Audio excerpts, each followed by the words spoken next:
আসসালামু আলাইকুম। আজ দেখেন সেই বাশার আল আসাদের বাবার যেই মূর্তি ছিল তা ভেঙে তছনছ। সাধারণ জনতা এবং মুক্তিকামী মানুষ আজ রাস্তায় বেরিয়ে এসেছে। আজ তারা বিজয়ের উল্লাসে ধ্বনিতে মুখরিত হয়েছে।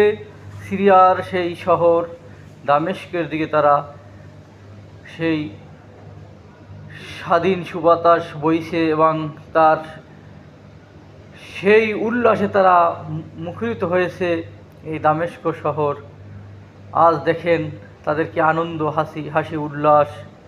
এজন্য ইসলামের বিজয়, এক কালিমার বিজয়। দীর্ঘ সময় ধরে আমরা যে অপেক্ষা করেছিলাম তা আজ সাধন হয়েছে। সাধারণ মানুষ তারা 50 বছর ধরে জুলুম এর শিকার হয়েছে। আজ আল্লাহ তাদেরকে সেই জালিম হাত থেকে মুক্তি দিয়েছে। এক যোদ্ধা। আমরা এখানেই থেমে যাচ্ছি না, আমরা আরও যুদ্ধ চালাবো, এটাই তাদের অঙ্গীকার। তারা এ দেশকে মুক্ত করেছে সেই স্বৈরা শাসক থেকে।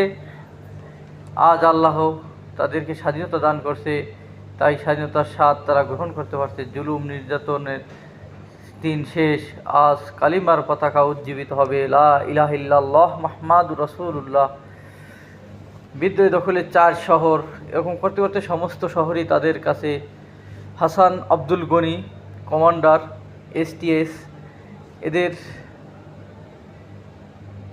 এরদোগানের সমর্থন ছিল আসলে এদের পক্ষে, যদিও সরাসরি না দিলেও তাদের অভ্যন্তরীণ ছিল। এখানে ইরান আসলে কেন যে বাশার আল আসাদের সমর্থন করলো আমরা বুঝতে পারছি না।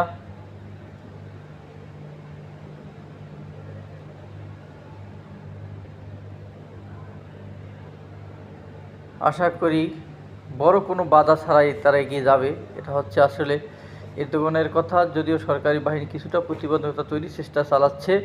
সিরিয়া প্রেসিডেন্টকে ফোন দিয়ে বৈঠকের চেষ্টা করেছিলাম, কিন্তু তাতে